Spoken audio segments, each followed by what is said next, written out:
Are churches which practice speaking in tongues dysfunctional? A very, very spicy question.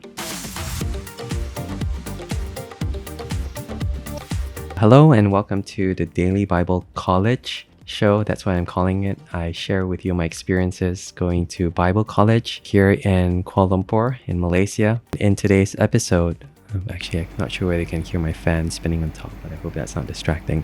But yeah, in today's episode, I asked the question, are churches dysfunctional if they practice spiritual gifts like speaking in tongues, healing, prophecy, that kind of thing? And it's a very controversial question. I don't intend to be controversial, but it's just that the context came up this week. We were just studying the book of 1 Corinthians in college, and this video popped up on my feed. And it was a chapel sermon on 1 Corinthians chapter 12 dealing with spiritual gifts. And so actually I put this in the discussion board. It was an online thing with my friends in college. Well, I asked that question, are churches dysfunctional if they practice these gifts? Because it kind of suggested that in this particular clip that I shared.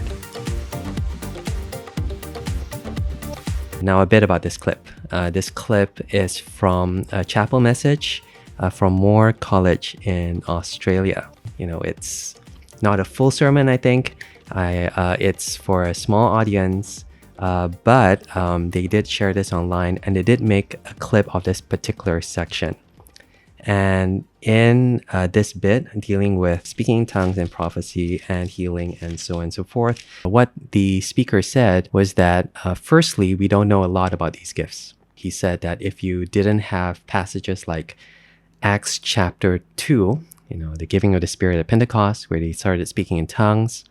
And if you didn't have 1 Corinthians 12, 13, and 14, you wouldn't know a lot about these gifts. Thinking about that statement, I think it's kind of true. I was watching this clip and there was a friend in the room, it was in the library, and I asked them, what do you think about this statement? And that person does belong to a charismatic church. They said, yep, I agree with that. Meaning if you took out these two passages in the Bible, you took out Acts chapter 2, you took out 1 Corinthians 12 to 14, everywhere else in the New Testament doesn't really focus a lot on these gifts. The speaker also said Paul doesn't spend a lot of time talking about this to the Galatians, Ephesians, Philippians, and Colossians. Go eat popcorn. That's a handy way of remembering these 4 letters. But he doesn't bring it up when he writes letters to these 4 churches. Meaning, again, there's not a lot of emphasis on these gifts compared to the Corinthians, and maybe even suggesting that these gifts weren't practiced in these other churches. The other thing he says is, and this is the spicy question, the churches that do have these gifts are some of the most dysfunctional churches in the Bible, referring, I think, specifically to the Corinthians. And again, I think you have to agree. The Corinthian church had massive problems with disunity. They're arguing with one another. And at the center of these arguments was the pride that they had in their gifts. So just on these 2 points that he said, these gifts are rare and these gifts cause problems. Personally speaking, I have to agree with the person who preached this sermon at Moore College. Gonna hide my laundry. Is that better? No, it's not. It's too messy. Oh man. Okay, so having said all that, I love the message. Having said all that, I do have a couple of concerns. And the first has to do with the Bible passage itself. It was an exposition of 1 Corinthians chapter 12. I have it in front of me, and he was looking at verses 1 down through 11. And the thing is, 1/3 of this Bible passage is Paul giving us a list of spiritual gifts. And essentially what he says is that we don't need to know them.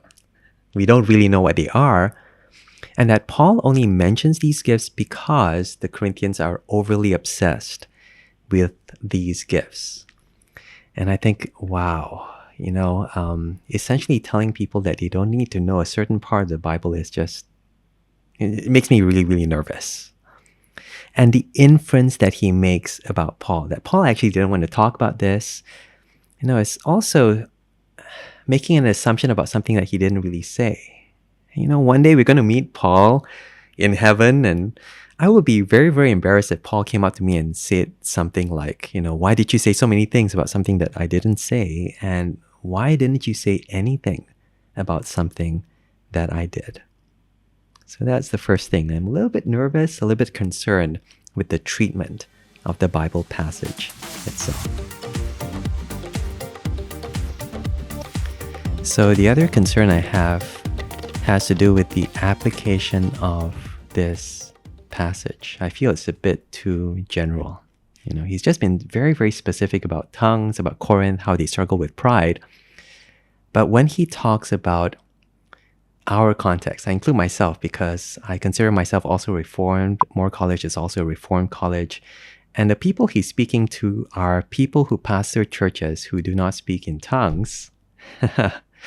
He's very generic in saying, we need to watch out about envying one another and not giving thanks for someone else's gifts.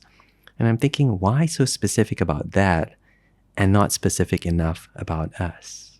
And I think the danger with doing that is coming away from this message thinking those guys speaking in tongues, I don't, therefore they have a bigger problem than me. And I would have thought something like preaching and teaching as a gift would be a good example to highlight in a place like Moore College. I think of someone like Mark Dever pointing to a pastor who's spending hours and hours trying to come up with a perfect sermon on Sunday. And he says of that pastor, there's a lot of idolatry happening in that person's heart. And so I think it's a missed opportunity. I think it's a little bit too general. And it could also be a little bit more, gracious, speaking about contexts that are outside of our own. Thank you for joining me. This has been the Daily Bible College Show. Catch you in the next one. Bye.